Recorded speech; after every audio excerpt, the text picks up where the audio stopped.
Hi friends, welcome back to my channel. இன்றைக்கி நம்ம கமன்னு நாட்டுக்கோழி குழம்பு எப்படி செய்யணுன்றதை பார்ப்போமா? அது குக்கரில் எப்படி வைப்போன்றதை பார்ப்போம். நான் அரை முடிக்கு தேங்காவை சில்லு போட்டு எடுத்துருக்கேன்.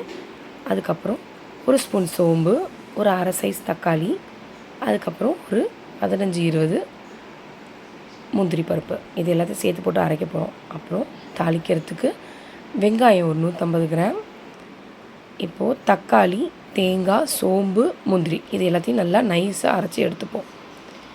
இதுக்கப்புறம் நான் 1 கிலோ நாட்டுக்கோழி எடுத்துருக்கேங்க. அந்த 1 கிலோ நாட்டுக்கோழியை நல்லா மஞ்சள், தயிர் போட்டு நல்லா வாஷ் பண்ணி வடிகட்டி எடுத்து வச்சுருக்கேன். இது இஞ்சி பூண்டு விழுது, தனி மிளகாய்த்தூள், இது குழம்பு மிளகாய்த்தூள். இந்த குழம்பு மிளகாய்த்தூள் வீடியோ நான் இன்னும் கொஞ்சம் நாளில் அப்லோட் பண்ணிடுறேன். இதுக்கப்புறம் இப்போ நம்ம குக்கரை ஸ்டவ்வில் வச்சு ஆன் பண்ணிப்போம்.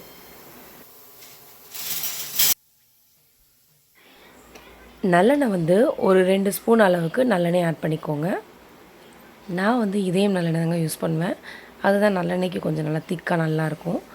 அதுக்கப்புறமா ஆயில் சூடானதுக்கப்புறமா நம்ம எடுத்து வச்ச இந்த சோம்பு 1 ஸ்பூன் அளவுக்கு இருக்கிறத போட்டுருவோம். அது கொஞ்சம் பொரிஞ்சு வந்த உடனே வரமிளகா ஒரு 5-6 வரமிளகா அதில் போட்டு தாளிச்சுட்டுக்கலாம்.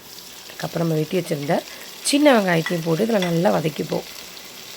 மோஸ்ட்லி நம்ம நான்வெஜ்ஜுக்கு சின்ன வெங்காயம் யூஸ் பண்ணிங்கன்னா குழம்பு அவ்வளோ வாசனையாகவும் சூப்பராகவும் இருக்கும். இது கொஞ்சம் நல்லா ஒரு கண்ணாடி போதும் லைட் ப்ரௌனாக வரும். அந்த பதத்துக்கு வர வரைக்கும் நல்லா வதக்கிக்கோங்க.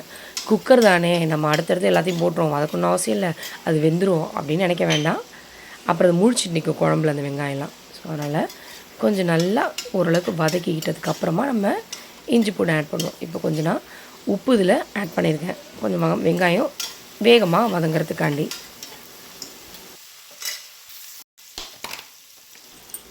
அதுக்கப்புறம் கருவேப்பிலை ஒரு கொத்து ஆட் பண்ணிக்கோங்க, அதையும் சேர்த்து நல்லா வதக்கி விட்டுக்கலாம். இப்போ வெங்காயம் பார்த்திங்களா லைட் ப்ரௌனாக நல்லா வதங்கி வந்துருச்சு. இப்போ இந்த ஸ்டேஜில் நம்ம இஞ்சி பூண்டு பேஸ்ட் ஆட் பண்ணிப்போம். இது நான் வீட்டிலே அரைச்சதுங்க, நான் பேக்கெட்டில் வாங்க மாட்டேன். நம்ம ஃப்ரெஷ்ஷாக ஆன் த ஸ்பாட்டில் யூஸ் பண்ணுறது தான் ரொம்ப நல்லாயிருக்கும் குழம்புக்கு. ஒரு 3 ஸ்பூன் அளவுக்கு இஞ்சி பூண்டு பேஸ்ட்டு எடுத்துக்கோங்க. அந்த இஞ்சி பூண்டு பேஸ்ட்டையும் நல்லா வெங்காயத்தோடு நல்லா வதக்கிக்கலாம். அந்த லைட்டாக அந்த இஞ்சி பூண்டோட ஸ்மெல் போகிற வரைக்கும் நல்லா வதக்கி விட்டுட்டு, அதுக்கப்புறமா நம்ம சிக்கனை நம்ம நல்லா கழுவி வச்சுருக்கோம் பார்த்திங்களா, வடிகட்டி அதை நல்லா இதில் போட்டு அந்த இஞ்சி பூண்டு பேஸ்ட்டு, வெங்காயம் அது எல்லாம் அது மேலே படுற மாதிரி நல்லா பெரட்டி விட்டுக்கோங்க. கொஞ்சம் நல்லா பெரட்டி விட்டுட்டு அது கொஞ்சம் லைட்டாக வேகட்டும், அது வரைக்கும் நம்ம வெயிட் பண்ணுவோம்.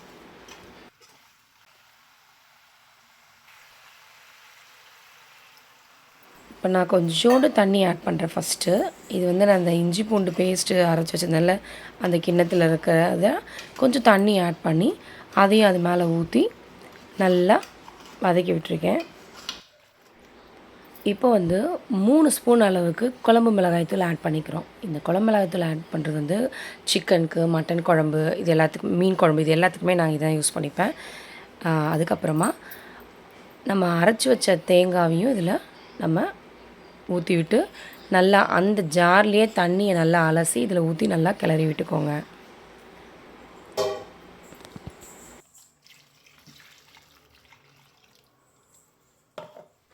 பொதுவாக நாட்டுக்கோழி குழம்பு கொஞ்சம் தண்ணி கன்சிஸ்டன்சியில் இருந்தால் தான் நல்லாயிருக்கும். நார்மல் ப்ராய்லர் சிக்கன் குழம்பு மாதிரி வைக்கக்கூடாது. ஸோ அதனால் நம்ம கொஞ்சம் தண்ணி லைட்டாக எக்ஸ்ட்ராவாக ஆட் பண்ணிக்கணும். ஓகேவா? கெட்டியாக இருந்தால் நாட்டுக்கோழி குழம்புக்கு நல்லா இருக்காதுங்க. ஏன்னா விசில் விடுவோம், அப்புறம் தண்ணி ரொம்ப இழுத்து போச்சுன்னா கீழே ஃபுல்லாக நம்மளுக்கு அடிபிடிக்கிறதுக்கு வாய்ப்பு இருக்குது. அதனால் நாட்டுக்கோழி குழம்புக்கு கொஞ்சம் எக்ஸ்ட்ராவே தண்ணி ஊற்றி நல்லா போட்டு வச்சுப்போம். ஃபைனலாக கொஞ்சம் காரம் பத்தலைன்னா திரும்பவும் குழம்பு மிளகாய்த்தூள் ஆட் பண்ணிக்கலாம். அப்படி இல்லைன்னா தனி மிளகாய்த்தூள் ஆட் பண்ணிக்கோங்க. கொஞ்சம் கலர் கொஞ்சம் லைட்டாக சிகப்பு கலரில் வரும், அதுக்காண்டி தனி மிளகாய்த்தூள் கொஞ்சம் ஆட் பண்ணிக்கோங்க. உப்பும் செக் பண்ணி பார்த்துட்டு தேவைப்பட்டுச்சுன்னா உப்பும் ஆட் பண்ணிக்கலாம். இந்த ஸ்டேஜில் நம்ம எப்போவுமே கடைசியாக குக்கர் க்ளோஸ் பண்ணுறதுக்கு முன்னாடி உப்பு காரம் செக் பண்ணிவிட்டு க்ளோஸ் பண்ணுங்க. அப்புறம் கறியில் உப்பு பிடிக்காமல் இருக்கலாம். ஸோ அதனால் உப்பும் செக் பண்ணிவிட்டு பார்த்துட்டு நம்ம தேவையான அளவு போட்டுக்க வேண்டியது தான்.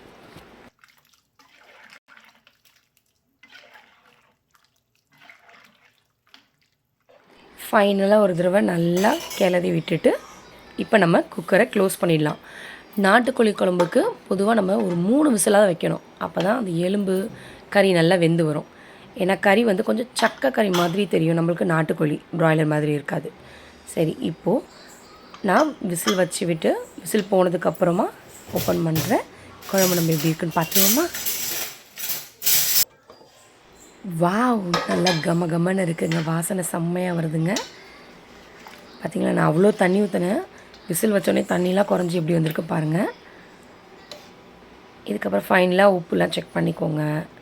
பத்தலைன்னா கொஞ்சம் தண்ணி இன்னும் கொஞ்சம் ஆட் பண்ணி உப்பு காரம் போட்டு கூட நம்ம நல்லா கொதிக்க விட்டுக்கலாம். நாட்டுக்கோழி குழம்புக்கு சூப்பராக இருக்கும். இது நீங்களும் வீட்டில் ட்ரை பண்ணி பாருங்க ஃப்ரெண்ட்ஸ். இந்த வீடியோ உங்களுக்கு பிடிச்சிருந்தா லைக் பண்ணுங்கள், ஷேர் பண்ணுங்கள், கமெண்ட் பண்ணுங்கள். மறக்காமல் சப்ஸ்கிரைப் பண்ணுங்கள் ஃப்ரெண்ட்ஸ்.